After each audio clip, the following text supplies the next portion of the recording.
wazifumu lero ndabwera ndi nkhani yokhudzana ndi mwana amene ali pa screen.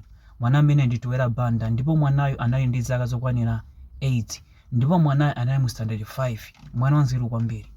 Mwandimvetseni, mwanayo amachokera kwa Katantha mu dziko la Malawi. Mwana ameneyu anagwiriridwa ndi kuphedwa, osati anagwiriridwa koma wagwiriridwa ndi kuphedwa.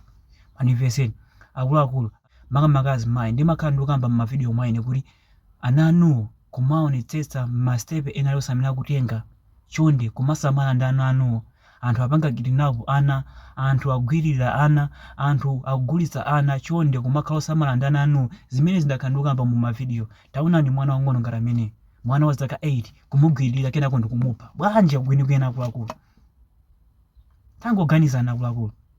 Tangoganizana, mutakhala ino tangoganizana akuluakulu. Uno mukhale mayi akamwana tangoganizana.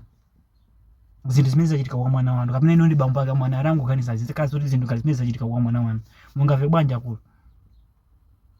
Ndimakhala ndikukamba kuti akuluakulu ana anuwo ngati muli ndi ana chonde kazasamalirani. Ngatapita ku grocery alondoleni. Osamango asiya. Okhaokha. Makolo ambiri ku Malawi mapanga zimenezi. Mumasiya ana apita ukasewerawo. Ino muli ku mjigo. Mulunga mazu osamala badira. Mwana wang'ono ngati amene ataganizana akuluakulu. Kumupha chifukwa chani? Kugwirira mahule koseku kuli mahule. Kwani kwakagwirira wina wake. Kukagwirira mwana wang'ono ngati amene akuluakulu. Tangoganizana.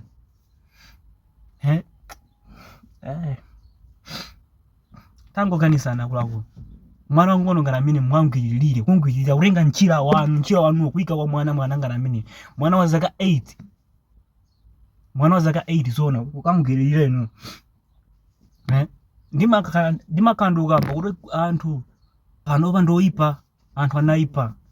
Mwaveri zimene zimachitika mu dziko la South Africa, ana ang'ono magwiririra. Zimene zambochitika mu dziko la kwathu lenileni. Anyamata ena kosowa zochita magwirira ana kumapanga zimenezi. Kumawapha chifukwa chani?